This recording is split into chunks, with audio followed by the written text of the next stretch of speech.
ఇక ఆ బస్సు అందం చెప్పరాదు. నేను మా సీతక్క చెప్తాను, అవు బస్సులో అల్ల వెళ్ళిపోయారు తప్పని మేము ఎక్కడన్నాం అక్క, మేము అనలే. కాబట్టి దానికోసమే బస్సు పెట్టిరండి, మాకు తెలియక మేము మామూలుగా నడిపినాం ఇన్ని రోజులు, మాకేదో తెలియకపాయ పాపం. మీరు అప్పుడే చెప్తే బాగుండు.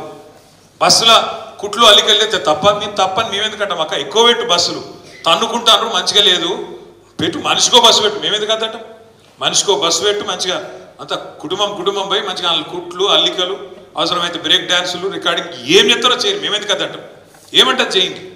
కానీ ఇట్లా ఈ రకంగా బస్సులలో కొట్టుకునే పరిస్థితి ఎప్పుడైనా ఉన్నారా? కేసీఆర్ ఉన్నప్పుడు సీట్ల కోసం కొట్టుకున్నాడు, సిగలు పట్టుకున్నాడు, గుద్దుకున్నాడు, ఎన్నెన్ని చూస్తున్నాం కొత్త బస్సు అన్నారు.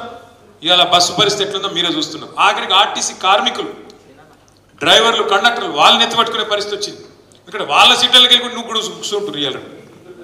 ఈ పరిస్థితి బస్సు. అట్లా మహిళలకు కూడా ఇలా వ్యవహారం అర్థమైంది. ఇక ముసలోళ్ళని మోసం చేసారు. కేసీఆర్ 2000 ఇస్తాడు, మేము 4000 ఇస్తున్నామని. మరి ఇవాళ 2000 4000 కాదు, ఆ ఉన్న 2000 2 నెలల్లో కొట్టిరు. క్రమశిక్షణగా బస్సులలో ప్రయాణం చేయండి, ఇతరులకు ఇబ్బంది కలగకుండా వాళ్ళ పని వాళ్ళు చేసుకుంటే తప్పేంది అని నేను అడిగినందుకు ఇవాళ తెలంగాణ మహిళలను బ్రేక్ డాన్సులు చేసుకోనియండి అంటే ఆ పదము అనేది నీ నోటికెట్లా వచ్చింది కేటీఆర్ అని నేను అడుగుతాను. కాబట్టి తెలంగాణ మహిళలకు ఈరోజు క్షమాపణ చెప్పాల్సిన అవసరం కేటీఆర్ కు అదేవిధంగా బీఆర్ఎస్ పార్టీకి ఉందని తెలియజేస్తా ఉన్నా. ఇవాళ మేము ఏ పథకాలు చేసినా నచ్చట్లేదు, ప్రజలకు ఉపయోగపడుతున్నాయి, మహిళలు ఆర్థికంగా ఎదగడానికి ఉపయోగపడుతుంది బస్ ప్రయాణం. మీకు ఆలోచన రాలే 10 ఏళ్లు, మీరు పెట్టలేదు, మేము పెడితే రకరకాల మార్పింగ్ వీడియోలు చేస్తున్నారు, తప్పుడు ప్రచారాలు చేస్తున్నారు. అసలు బస్సు ప్రయాణాలలో చేసేటోళ్ళే తప్పుడు మనుషులను తప్పుడు ప్రచారాలు చేస్తున్నారు మీ సోషల్ మీడియాల ద్వారా. పైనుంచి ఈ రోజు నీ నోటి నుంచి డైరెక్ట్ గా మహిళలు కుటుంబాలు వచ్చి బ్రేక్ డాన్సులు చేసుకోమన్నావు. ఇదేనా నీ సంస్కారం? ఇదేనా మీ తండ్రి నీకు నేర్పిన మహిళల పట్ల గౌరవం? మీ ఇంట్లో కూడా ఆడపడుచుంది కదా, మీ ఆడపడుచులు అందరూ బ్రేక్ డాన్సులే చేస్తారా బస్సులు ఎక్కినప్పుడు? ఇట్లాంటి మాటలు తగవు. వెంటనే బేషరతుగా కేటీఆర్ నువ్వు తెలంగాణ మహిళా లోకానికి క్షమాపణ చెప్పాలని హెచ్చరిక చేస్తున్నారు అని అడిగిన దానికి ఆయన బ్రేక్ డాన్సులు కూడా చేసుకోండి కుటుంబాలు అంటే నీకు ఆడవాళ్ళంటే ఇవాళ ఒక గౌరవం లేదు. మేము ఇచ్చే అటువంటి పథకాల మీద ఒక కక్కుర్తితోటి ఆడవాళ్ళని అత్యంత కించపరిచే విధంగా బ్రేక్ డాన్సర్లుగా కుటుంబాలు వచ్చి బ్రేక్ డాన్సులు చేసుకోండి అంటే మీ బుర్రంతా కూడా గత 10 సంవత్సరాలు మరి హైదరాబాదులలో క్లబ్బులు, పబ్బులు, బ్రేక్ డాన్సులు ఇలాంటి ఎంకరేజ్ చేసిన చరిత్ర మీది.